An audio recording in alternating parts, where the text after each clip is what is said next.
గౌతమ్ గారు నమస్తే సార్. నమస్తే అండి. సార్, తెలుగుదేశం అంటే భయపడతా భయపడతా ఏదో ఒక లిస్ట్ అయితే రిలీజ్ చేసింది. అన్అఫీషియల్ మరి అఫీషియల్ గానీ విపరీతంగా సర్క్యులేట్ అవుతుంది సార్. కానీ అందులో చెప్పుకోదగ్గది ఏంటంటే మళ్ళా చిలకలూరుపేటలో పత్తిపాటి పుల్లారావు గారికి ఇస్తున్నారని చెప్పి మనకి ఇన్ఫర్మేషన్ వచ్చింది. ఏంటి సార్ అంటే బేసిక్గా చూసుకున్నా సరే, అంటే ఇది మేబీ టీడీపీ కార్యకర్తలు వాళ్ళు దాన్ని ఎలా తీసుకుంటారో నాకు తెలియదు కానీ బయట నుంచి కనుక నేను చూస్తే అసలు పత్తిపాటి పుల్లారావు 2019 నుంచి 2024 దాకా అక్కడ చేసింది ఏంటి చిలకలూరుపేటలో. ఎందుకంటే నేను నేను ఈ రోజు దాకా కనీసం ఇప్పుడు రెగ్యులర్గా న్యూస్ ఫాలో అయ్యే మనమే ఏ రోజు కానీ ఆయన పార్టీ కార్యకర్తలతో కానీ పార్టీతో కానీ ప్రజల్లో చైతన్యం పరచడం కానీ ఏమీ చేసింది లేదు. కాకపోతే ఇప్పుడు ఏంటంటే పార్టీ గెలుస్తుంది కదా, పార్టీ గెలుస్తున్నప్పుడు మనం కూడా దాంతోపాటు గెలిచిపోతాం కదా అనే నానుడిలోనే ఇలాంటి వాళ్ళనే ఎప్పుడు ఎమ్మెల్యేలుగా ఎంపీలుగా తెలుగుదేశం గెలిపించుకుంటే రేపు పొద్దున మనం చూసాం కదా సార్. 2019లో పార్టీ ఓడిపోతే అసలు ఎంతమంది పార్టీ కోసం నిలబడ్డారని చూసాంగా. ఏలు పెట్టి అవును. మీద లెక్క పెడితే 10 మంది కూడా రాలేదు కదా. ఇలాంటి వాళ్ళని గెలిపించుకుంటే తెలుగుదేశానికి వచ్చే లాభం ఏంటి అసలు? వాళ్ళ వల్ల తెలుగుదేశం క్యాడర్కి వచ్చే లాభం ఏంటి? ఎందుకు చంద్రబాబు గారు ఎప్పుడు కూడా అంటే మరి అంటే నమ్ముకున్న వాళ్ళని ఇప్పుడు ఒకటి కాదు ఇలాంటి చాలా ఉన్నాయి అన్నమాట. మనకి నెల్లూరులో ఉన్నాయి ఒక ఎగ్జాంపుల్స్. అలాగే మన ఈయన మన బీసీ నాయకులు, మాజీ స్పీకరు ఆయన ఒకళ్ళు ఉన్నారు. ఇలా చాలా మందిని కూడా ఆయన అలాగే పట్టుకుని లాగుతూ ఉంటారనమాట. ఎందుకో నాకు అర్థం కాదు అది. ఏంటి సార్ దాన్ని ఎలా చూస్తారు మీరు? అంటే రాజ్యసభకో ఈ ఎమ్మెల్సీలకో పంపించుకుంటే పర్లా, ఇలా ఎమ్మెల్యేలుగా కంటెస్ట్ చేయించడాన్ని ఎలా చూస్తారు? హ్మ్. మీ ఉద్దేశం నాకు అర్థమైందండి. మీరు ఎస్పెషల్లీ పుల్లారావు గురించి అడుగుతున్నారంటే నాకు అర్థమైంది. నేను అక్కడ పోటీకి సిద్ధం అని వీడియో పెట్టాను. అది ఉమ్, పుల్లారావు మీద గాని, విడదల రజనీ మీద గాని వాళ్ళు చేసిన వాటన్నిటి మీద నేను కొంచెం రెగ్యులర్‌గా వీడియోస్ చేస్తూ ఉన్నాను. ఇప్పుడు ఉమ్, పుల్లారావుకి తెలుగుదేశం సీట్ ఇస్తుందంట కదా! మరి మీరేం చేయబోతున్నారు అనేదేగా మీ ఉద్దేశం? ఉమ్, దాని గురించే నేను చెబుతాను. ఉమ్, ఇప్పుడు ఈ తెలుగుదేశం పార్టీలో చిలకలూరిపేట కాన్స్టిట్యున్సీ నుంచి ఆ, పోటీ చేయడానికి పుల్లారావు తప్ప ఎవరూ లేరు. ఉమ్. అదైతే వాస్తవం కనిపిస్తా ఉంది. అంటే ఎందుకు? ఇస్తే ఎవరికైనా ఇవ్వచ్చు. ఉమ్, ఈ నియోజకవర్గంలో ఇదిగో పుల్లారావు కాకపోతే ఇదిగో మరొక బలమైన నాయకుడు ఉన్నాడు అని చూపించడానికి ఒక్క నాయకుడు కూడా లేడు. ఉమ్, అందుకనే పుల్లారావు ఆటలు సాగుతున్నాయి అక్కడ. వాళ్ళు మిగతా చోట్లయితే ఎవరో ఒకళ్ళు వీళ్ళని అపోజ్ చేసే వాళ్ళు కొంచెం స్ట్రాంగ్ ఉండే వాళ్ళు ఉంటారు. పార్టీ కోసం పనిచేసి మాకు టికెట్ ఇవ్వండి అంటే మాకు టికెట్ ఇవ్వండి అంటారు. తర్వాత చంద్రబాబు నాయుడు ఏదో మాట్లాడితే మరి అతనికి టికెట్ ఇచ్చినా కూడా పనిచేసి గెలిపించుకొని తీసుకొని వస్తారు. కాకపోతే చిలకలూరుపేటలో అలాంటి ఇదేం లేదు. ఇప్పుడు విడదల రజని ఉమ్, ఆవిడ గెలవదు ఆ కాన్స్టిట్యున్సీలో అని అనుకున్న తర్వాత చాలా మందికి ఉద్వాసన బలికేసినట్టుగా విడదల రజని కూడా ఉద్వాసన బలికేసి ఉండేవాళ్ళు ఉమ్, వైఎస్ఆర్ కాంగ్రెస్ పార్టీలో కూడా. కానీ ఉమ్, ఆవిడ సజ్జల రామకృష్ణారెడ్డి గారి కోటరీలో ఉంది. సజ్జల ఉమ్, రామకృష్ణారెడ్డి గారు ఆవిడ్ని గుంటూరు టికెట్ ఇప్పించారు అని ఒక పుకారం కూడా ఒకటి వచ్చింది. ఈ ఇప్పించగానే ఆవిడ వెంటనే ఒక్క మారు మాట మాట్లాడకుండా ఎంచక్కా గుంటూరు వెళ్ళిపోయి ఆడ మళ్ళీ ఫ్లెక్సీ రాజకీయాలు చేసుకోవటం, ఉమ్. అక్కడ ఉన్న వాళ్ళందరినీ పోగేసుకునే కార్యక్రమాలు చేసుకుంటుంది. ఇది చిలకలూరిపేట మీద వాళ్ళకున్న ప్రేమ అనమాట. పత్తిపాటి పుల్లారావు కూడా ఇందాక మీరు చెప్పారు 2019 నుంచి 24 వరకు చేసింది ఏంటండి, ఎక్కడికి వెళ్ళిపోయాడు అని. ఏం లేదు, వదిలేసి హైదరాబాద్ పారిపోయి తలదాచుకున్నాడు. ఇంకా దాంతో పాటుగా 2014 నుంచి 19 దాకా చేసింది ఏమిటండి అని అడగండి.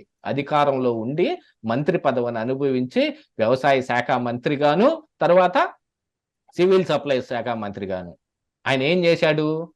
చేసింది ఏమీ లేదు. చెప్పటానికి ఏంది? టిడ్కో ఇల్లు కట్టించాడు, ఉమ్, పలానా సీసీ రోడ్లు వేశారు, పలానా చోట అది చేశారు, మార్కెట్ యార్డు ఈ బిల్డింగ్ కట్టించారు, దాని మీద రైతు బంధు పత్తిపాటి పుల్లారావు భవనం అని పేర్లు వేయించుకున్నారు. ఈ ఉమ్, సీసీ రోడ్లు కట్టిన చోటల్లా, గ్రామంలో కట్టిన పెద్ద పెద్ద రోడ్లో కల్లా పత్తిపాటి పుల్లారావు రహదారి అని కమాన్లు కట్టించుకున్నాడు అని అంటారు. ఎవరి ఉమ్, డబ్బండి అదే? పత్తిపాటి పుల్లారావు సొంత జేబులోంచి తీసేమన్నా పెట్టాడా దానికి? ఉమ్. కానీ అది రాష్ట్రంలో రాష్ట్ర పన్నులు, ప్రజలందరూ కలిసి కట్టిన పన్నులో నుంచి అభివృద్ధి కోసం గవర్నమెంట్ కానీ కేటాయించిన సొమ్ము అది. ఇది వింతగా ఉంది సార్. అంటే జనరల్ గా కూడా ఎవరైనా సరే ఇప్పుడు ఎమ్మెల్యేలు కానీ ఎంపీలు కానీ రోడ్లు వేస్తే ఏం పెట్టుకుంటారు సార్? ఆ పార్టీ అధినాయకుల పేర్లు పెట్టుకుంటారు. ఇప్పుడు మనం రాజశేఖర రెడ్డిని చూసాం, చంద్రబాబు గారిని చూసాం. ఎవరి పేరు పేరు చెప్తారు? రాజశేఖర రెడ్డి ఏమో రాజీవ్ గాంధీ పేరు పెట్టేవాళ్ళు, చంద్రబాబు గారు ఎన్టీఆర్ పేరు మీద ఇందిరమ్మ పెట్టుకున్నారు. ఇళ్ళు అన్నాడు, ఆ, రాజీవ్ ఆరోగ్యశ్రీ అన్నాడు, అలాంటివి ఈయనేంటి సార్ అనుకున్నారు. రోడ్లు ఎంచుకొని ఈయన పేరు పెట్టుకున్నారా? ఆ రోడ్లు వేయించుకొని ఈయన పేరు పెట్టుకున్నాడు. మార్కెట్ యార్డ్ బిల్డింగ్ కట్టించి, ఇక దాని ముందు కొట్లు కూడా కట్టించి, దాని మీద రైతు బంధు పత్తిపాటి పుల్లారావు భవనం అని పెట్టుకున్నాడు. పెట్టుకుంటే విడుదల రజనీ వచ్చిన తర్వాత రైతు బంధు ఉంచి పత్తిపాటి పుల్లారావు పీక్ అవతల పాడేసింది. చానాళ్ళు ఖాళీ పెట్టారు. ఆ తర్వాత అక్కడ రాసే మనం ఏం ఎక్స్పెక్ట్ చేసామంటే విడుదల రజనీ భవనం అని వచ్చింది అనుకున్నాము. కానీ ఆవిడ కొంచెం తెలివిగా, అంటే అప్పటికి ఇంకా 6 నెలలు కూడా కాలేదు, కొంచెం సిగ్గుపడ్డారో వెరపు పడ్డారో తెలియదు మనకి. అందుకని రాజశేఖర్ రెడ్డి పేరు పెట్టింది. వాళ్ళు పెట్టాల్సిందే సార్. వాళ్ళైతే చంద్రబాబు గారి లాగా చూస్తా ఊరుకోరు కదా. యాక్చువల్ గా విడుదల రజనీ అని పేరు పెట్టుకుని ఉండేదేమో.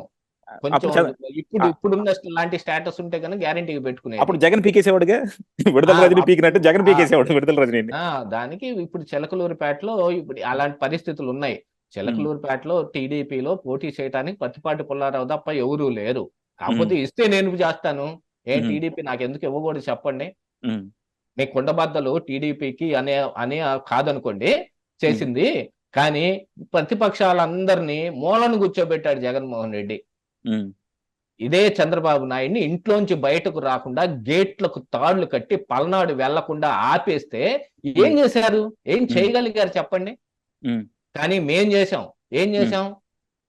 మా నాన్న కుండబద్దల సుబ్బారావు నోరెత్తి మాట్లాడటం మొదలుపెట్టి అందరిలోనూ ధైర్యం నూరిపోస్తే అంటారు చూడండి, ఆ పిల్లి మెడలో గంట కట్టేవాడు ఎవడురా అని. ఆ గంట మేమే కట్టింది. ఈ రాష్ట్రంలో ఫస్ట్ జగన్మోహన్ రెడ్డికి వ్యతిరేకంగా నోరెత్తింది మేము. అలాంటిది ఇప్పుడు నాకు ఇవ్వమని నేను అడగటం లేదు. కాకపోతే ఉన్న పార్టీలన్నింటినీ మనం కలవాలి కాబట్టి వాళ్ళ దగ్గర నుంచి టికెట్ ఆశిస్తాము. లేదు ఆ పార్టీ కాబట్టి ఇంకో పార్టీ అనుకుంటాం. ఉన్న పార్టీలన్నింటినీ తెచ్చేస్తాం కదా. మరి నేను లోకల్ స్థానికుడినేగా. అంటే మీ నాన్న చేస్తే నీకు ఇస్తారా అని కూడా అడగొచ్చు. కానీ సంవత్సరం బట్టి నేను చేస్తున్నాగా. నేనేం ఆగిపోలేదుగా. ఈ కుండబద్దలు ఇలా నడుపుతున్నాను, ఇప్పటికీ కుండబద్దలు ఉంది అని అనుకుంటే దానికి కారణం నేను నడుపుతున్నట్టేగా. మా నాన్న ఈ ప్రత్యక్ష రాజకీయాల్లోకి రావాలనే కోరిక ఉంది. కానీ ఆయన ఏంటి, ఆరోగ్యం సహకరించుకు మెదలకుండా ఊరుకున్నాడు.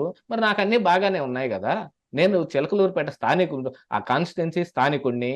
నాకు తెలిసినంతగా దాని లోతుపాతులు ఎవరికి తెలియదు. పత్తిపాటి పుల్లారావు కూడా ఏం చిలకలూరిపేటలో పుట్టి పెరిగిన వ్యక్తి కాదు. ఆయన పక్కనున్న ప్రకాశం జిల్లాలో ఉన్న బొల్లాపల్లి అనే ఊరు నుంచి వచ్చిన వ్యక్తి. ఆయన ఇక్కడ వ్యాపార నిమిత్తం వచ్చాడు. ఒక కాటన్ కానీ మిగతా ఇండస్ట్రీస్ కానీ పెట్టుకున్నాడు. ఆ ఇండస్ట్రీస్ ద్వారా ఇక్కడ లోకల్ గా ఎవరికన్నా 4 ఉద్యోగాలు వచ్చినాయి అని చెప్పుకోవటానికి బాగానే ఉంటుంది. కానీ దాని ద్వారా ఆయన ఏం సంపాదించాడు? దాని ద్వారా అధికారంలో మరి ఓట్లేసిన వాళ్ళందరికీ ఏం ఒరగబెట్టాడు? అలాంటి కంపెనీలు వీళ్ళందరిలో ఎవరికన్నా ఒకళ్ళకన్నా పెట్టించగలిగాడా? ఆ పనులు ఎందుకు చేయలేదు? విడుదల రజనీ మాత్రం ఏం చేసింది?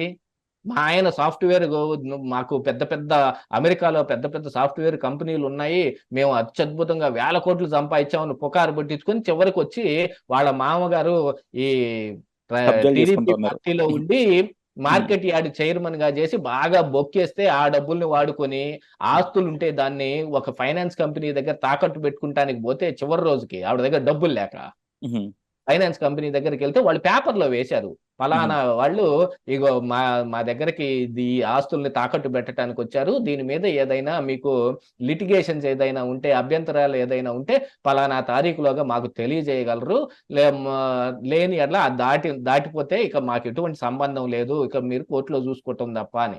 ఎందుకు? ఈ పెద్ద అమౌంట్ ఇచ్చేటప్పుడు అలాంటి పనే కదా చేయాలి, అందుకని వేశారు. అదృష్టం, ఎవడు లిటిగెంట్ లేదు, అది లిటిగెంట్ ఉన్న ఆస్తులు కాదు, ఆవిడకి డబ్బు వచ్చింది, దాన్ని రాజకీయాల్లో ఖర్చు పెట్టి గెలిచింది. అసలు ఆవిడకంటే ఎక్కువ డబ్బు ఖర్చు పెట్టగలిగిన పత్తిపాటి పుల్లారావు ఆవిడతోటి రేత్రి ఫోన్ లో మాట్లాడి ఇద్దరు కలిసి ఒక అండర్స్టాండింగ్ వచ్చారనే పుకారుంది తెలుసా.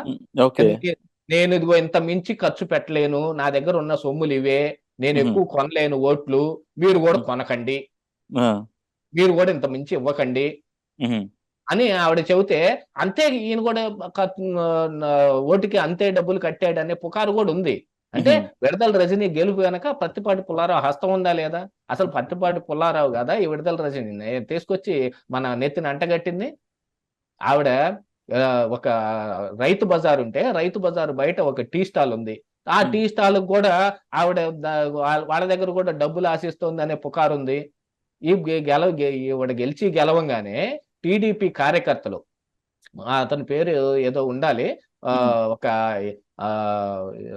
దళితుడు, ఆయన ఫేస్బుక్ లో ఈవిడ మీద ఏదో పోస్టింగ్లు పెట్టారని, అంటే ఆ మహానటి అని అప్పుడు సినిమా వచ్చింది కదండి, ఈవిడ మహానటి గొప్ప నటి అని ఒక పుకారు పుట్టించినట్టుగా వాళ్ళు పోస్టింగ్లు ఏదో పెట్టారు. ఆవిడ గెలవంగానే బాగా హర్ట్ అయి ఉంటది కదా, అందుకని పోలీసుల చేత బాగా తడేపించింది.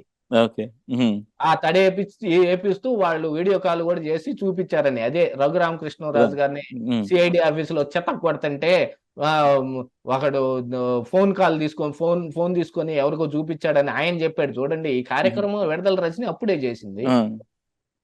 ఇలాంటివన్నీ పెట్టుకుని వీళ్ళు చిలకలూరుపేటలో ఇప్పుడు నీకు టికెట్ లేదు పోనంగానే వారు మాట్లాడకుండా వెళ్ళిపోయింది కదండి. వీళ్ళందరూ చిలకలూరుపేటకి బాగు చేయడానికి వచ్చారా? ఈ బొప్పుడి పక్కన ఉన్న ఒక గ్రామంలో గ్రానైట్ పడితే దాన్ని దళితులకి అది ఇచ్చిన భూములు, అవి అసైన్డ్ భూములు, వాటిని అసైన్డ్ భూములు పట్టాలు రాకుండా చేసేసి చిలకలూరుపేట ఎంఆర్ఓ తోటి దానికి మైనింగ్ పర్మిషన్ ఇప్పించేసేసి అక్కడ మైనింగ్ మొదలు పెట్టింది. దానికి ఇక్కడ గనులు ఎక్కడున్నా, భూములు ఎక్కడున్నా అక్కడ గద్దల్లాగా వాలిపోతారు కడప నుంచి అని చెప్పి అవినాష్ రెడ్డి వచ్చాడండి. ఇప్పుడు ఆ రైతులందరూ కలిసి వెళ్ళి హైకోర్టులో కేసు వేస్తే అందులో నోటీసులు ఇస్తే ఆశ్చర్యపడిపోయారు. ఏమిట్రా అంటే అవినాష్ రెడ్డికి ఒక నోటీసు, విడుదల రజనీకి ఒక నోటీసు వచ్చి, ఈ ఎంఆర్ఓకి ఒక నోటీసు వచ్చింది. అక్కడ వాళ్ళు వ్యవసాయం చేసుకుంటున్న ట్రాక్టర్లను తీసుకెళ్లి స్టేషన్ లో పెట్టించారు. కానీ పత్తిపాటి పుల్లారావు ఏం చేశాడు? దాంతో పాటుగా 4 కిలోమీటర్లు పత్తిపాటి పుల్లారావు ఇంటి నుంచి మా ఊరు ఖచ్చితంగా 5 కిలోమీటర్లు ఉంటుంది. ఆ ఊర్లో ఒక చెరువుని ఎండబెట్టి ఎడ్లపాడు నుంచి బొప్పుడి వరకు ఒక బైపాస్ వేస్తుంటే, బైపాస్ కి బాగా మట్టి అవసరం కదా, గ్రావెల్ అవసరం అవుతుంది కదా, దానికోసం చెరువులో పూడిక తీస్తామని చెప్పి ఈ చెరువుని ఎండబెట్టి మంచినీళ్ళ చెరువుని ఎండబెట్టి దాంట్లో నుంచి పొడిక తీసి ఆ గ్రావెల్ మొత్తాన్ని ఆ బైపాస్ రోడ్డు వాళ్ళకి అమ్ముకుంటుంటే నోరెత్తి మాట్లాడకుండా, మెదలకుండా, కిమ్మనకుండా ఉంటే దానికి హర్ట్ అయిన మా నాన్న ఒక వీడియో పెట్టాడు. పత్తా లేకుండా పోయిన పుల్లారావు ఇలాంటివి జరుగుతుంటే మాట్లాడటం లేదు అని అంటే, పుల్లారావు మా నాన్న మీద ట్రోలింగ్ చేపించాడు. ఫిజికల్ గా దాడి చేపిస్తేనే జగన్మోహన్ రెడ్డికే భయపడలేదు మేము, నీ దిక్కుమాలిన మొహానికి మేము భయపడం, ఏం నీకు పత్తిపాటిదే కావాలా అని ఒకడు కామెంట్లు పెడతాం, అసభ్యకరంగా వాట్సాప్లు పెట్టడం, మా నాన్న ఫోన్ నెంబర్ని వాళ్ళందరికీ ఇచ్చి దాని మీద ట్రోలింగ్ చేయండి అని వాళ్ళకి ఫోన్ నెంబర్లు ఇస్తే వాళ్ళు ట్రోలింగ్ మొదలు పెడితే మళ్ళీ తిరిగి మేము వీడియో పెట్టాల్సి వచ్చింది. అలాంటి పనులు చేసిన ఈ పత్తిపాటి పుల్లారావు ఇప్పుడు చిలకలూరుపేటకు అవసరమా? టీడీపీ పార్టీ కూడా ఆలోచించుకోవాలి, ఎవరికి వస్తున్నాం. లోకేష్ ఎన్నిసార్లు చెప్పలేదండి, నియోజకవర్గాన్ని పట్టించుకోకుండా వదిలేసి వెళ్లిపోయిన వాళ్ళని మేము ఏమాత్రం స్పేర్ చేయం అని ఎన్నిసార్లు చెప్పలేదు? పుల్లారావు పట్టించుకున్నాడా? ఆ మాట చెప్పిన తర్వాత టికెట్ అనౌన్స్ చేయండి. పుల్లారావు పట్టించుకున్నాడు, ఫలానా సంవత్సరంలో 2019 నుంచి 20 దాకా ఈ పని చేశాడు, 20 నుంచి 21 దాకా ఈ పని చేశాడు, ఆ తర్వాత సంవత్సరం ఏ పని చేశాడో చెప్పి ఆ రోజు టికెట్ ఇవ్వండి. నిజంగా టీడీపీ మంచి పని చేసింది, లోకేష్ గాని చంద్రబాబు నాయుడు గాని మంచి వ్యక్తికి టికెట్ ఇచ్చారని మేము అనుకుంటాం. నేను కూడా విత్ డ్రా చేసుకొని పుల్లారావు కోసం పని చేస్తాను. కానీ ఏం చేశాడో చెప్పకుండా టికెట్ వరకు ఇచ్చేసి ఊరుకుంటారా? నిజంగా మీ ఆత్మసాక్షికి మీరు ఏం సమాధానం చెబుతారు చెప్పండి? మీరు చెప్పిన మాటే, కష్టకాలంలో పార్టీని ఆదుకోని వాడిని, కార్యకర్తల్ని ఆదరించిన వాడిని, కాన్స్టిట్యున్సీ వదిలేసి వెళ్లిపోయిన వాడిని మేము ఏమాత్రం స్పేర్ చేయం, వాళ్ళకి టికెట్ ఇయ్యమనని ఇప్పుడు పుల్లారావుకి టికెట్ ఇస్తే భావ్యమా? లోకేష్ ఆలోచించుకోవాలి, చంద్రబాబు నాయుడు ఆలోచించుకోవాలి.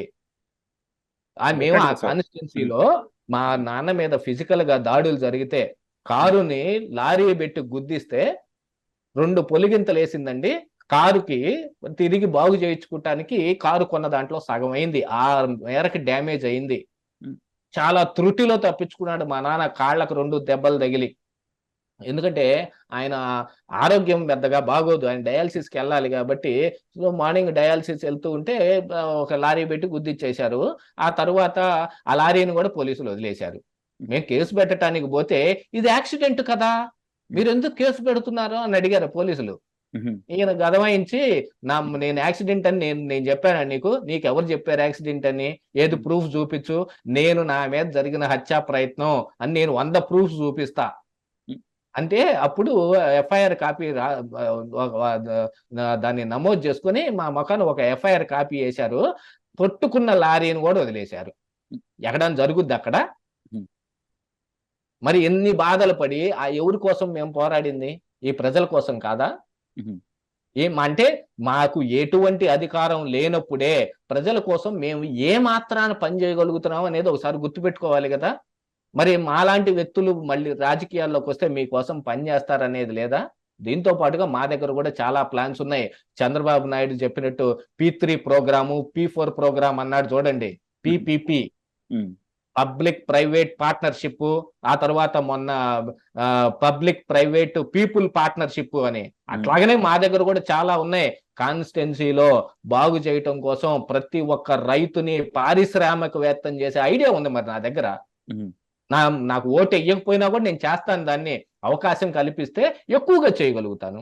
నాకు ఇప్పుడు నన్ను ఎమ్మెల్యేగా ఎన్నుకున్నారనుకోండి, ఆ ప్రజలందరూ కలిసి నాకు ఎక్కువ ఇంకా వేరే ఏం పని పెట్టుకోను, నేను కేవలం అభివృద్ధి కోసమే పాటుపడతాను కాబట్టి నేను ఆ పనిలే చేయటానికి సిద్ధపడి దాంట్లో తొందరగా ఆ ప్రోగ్రామ్ నా దగ్గర కూడా SNW అని ప్రోగ్రామ్ ఉంది, స్ప్లిట్ అండ్ వర్క్ అని.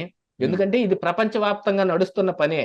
ఇప్పుడు ఓ పెద్ద కంపెనీ ఉందండి ఎక్కడో అమెరికాలో, వాళ్ళు ఎందుకని ఇండియాకి కానీ సింగపూర్ లో కానీ ఇలా విడివిడిగా చిన్న చిన్న యూనిట్లు పెడతారు? దేనికి? రీజియన్ వైజ్ గా నన్నా పెడుతున్నారుగా, ఏషియాకి ఇది, ఆఫ్రికాకి ఇది అని. ఎందుకు పెడుతూ ఉన్నారు?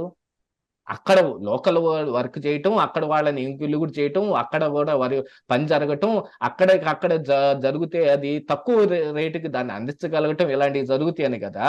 అలాగనే పెద్ద పెద్ద పరిశ్రమల్ని చిన్న చిన్న యూనిట్లుగా డివైడ్ చేసుకొని ప్రోడక్ట్ ఉంటుంది. రైతులు దగ్గర కాటన్ కావచ్చు, పొగాకు కావచ్చు, శనగ కావచ్చు, ఇంకా ఇట్లాంటి ప్రోడక్ట్ అంతా వాళ్ళ దగ్గరే ఉంది. మరి వాళ్ళు ప్రోడక్ట్ ప్రొడ్యూసర్స్.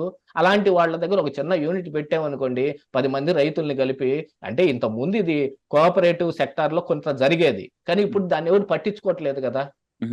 కానీ దీని స్ప్లిట్ అండ్ వర్క్ అని ఒక ప్రోగ్రామ్ ని మేము తయారు చేసుకున్నాం. చంద్రబాబు నాయుడే P3 P4 చేసి ఏం సాధించగలుగుతాడో, స్ప్లిట్ అండ్ వర్క్ తోటి మేము కూడా అదే సాధించగలుగుతాం కదా. కనీసం మా కాన్స్టిట్యున్సీని బాగు చేయగలుగుతాం. ప్రతి ఒక్క రైతుని పారిశ్రామికవేత్తని చేస్తే గనక వాళ్ళకి కనీసం గ్యారంటీగా ఇదిగో నెలకింత డబ్బులు వస్తాయని మనం చూపించగలిగితే గనక ఏ రైతు ఆత్మహత్య చేసుకోవాల్సిన అవసరం వస్తుందండి? ఏ రైతు ఆత్మహత్య చేసుకోవాల్సిన అవసరం రాదు కదా.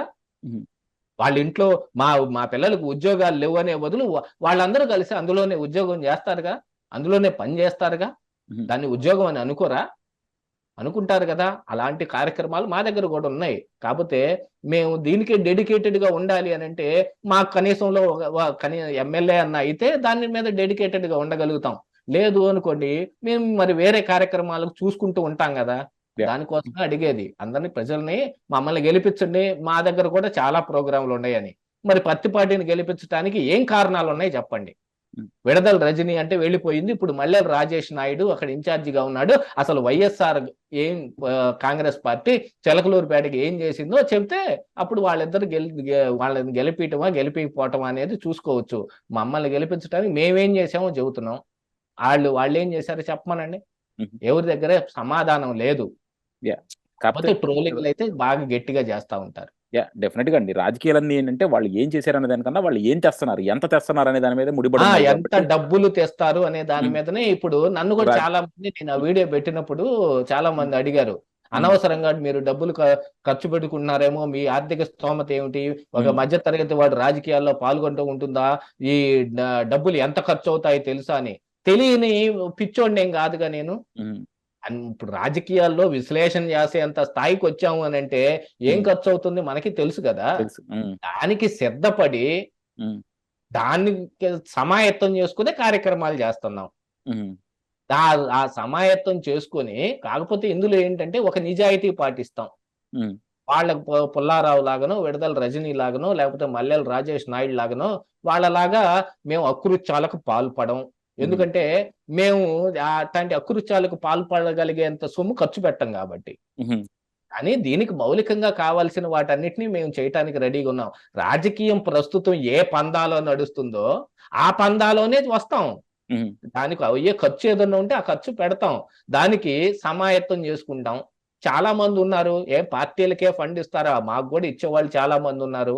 మాకు ఉమ్, ఇస్తాననే వాళ్ళు ఉన్నారు. మా మా సబ్స్క్రైబర్స్ కూడా చాలా మంది మీకు కావాల్సిన దాన్ని ఎంతో కొంత, మీకు కావాల్సినంత ఇవ్వలేకపోయినా కూడా ఎంతో కొంత ఎంతో కొంత. ఇస్తామని ఉమ్, మాకు మెసేజ్లు పెడుతూ ఉన్న వాళ్ళు చాలా మంది ఉన్నారు. ఇప్పుడు కాదు, చాలా సార్లు మాకు ఆర్థిక సహాయం చేస్తాం, సుబ్బారావు గారికి ఏదైనా చెయ్యాలి, ఆ కుటుంబానికి ఏదైనా చెయ్యాలనే మాకు హార్డ్ కోర్ సబ్స్క్రైబర్స్ చాలా మంది ఉన్నారు. కానీ ఏ ఉమ్, రోజు మేము ఎవరి దగ్గర నుంచి రూపాయి తీసుకోలేదు. ఉమ్, ఇలాంటి అవసరం వచ్చిన నాడు తీసుకుంటే అది ఉమ్, తిరిగి ప్రజలకి ఉపయోగపడుతుంది కదా. అవును. ఇప్పుడు తీసుకుంటాం. తీసుకునే యా, అవకాశం ఉన్న చోట తీసుకుంటాం. మా ఊర్లో కూడా బోలెడన్ని పరిశ్రమలు ఉన్నాయి. చాలా మంది వ్యాపారవేత్తలు ఉన్నారు. మా కార్పొరేటర్స్ ఉన్నారు. ఇకపోతే ఐటీ ఉద్యోగాలు చేస్తున్న మా వాళ్ళు చాలా మంది ఉన్నారు. దీంతో పాటుగా ఇంకా వేరే వేరే కూడా చాలా ఉన్నాయి. ఉమ్, ఎవరైనా సహాయం చేసే అవకాశం ఉంది. సమాయత్తం చేసుకుంటాం.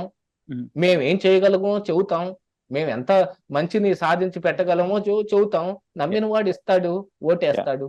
డెఫినెట్గా సార్. యా, ఎందుకంటే నిజంగా మీరు చెప్పినట్టు అంటే కనీసం నేను నా కాన్స్టిట్యున్సీకి ఏం చేయగలను, అందులో ఎలాంటి వాళ్ళు ఉన్నారు, వాళ్ళకి ఏం కావాలి, నేను ఏం చేయగలను, ఈ ఆ! నా అవగాహన ని కూడా చాలా నా నిబద్ధత, నా నిజాయితీ నన్ను గ్యారంటీగా గెలిపిస్తుంది యా, అనే ఆశాభావం నాకుంది.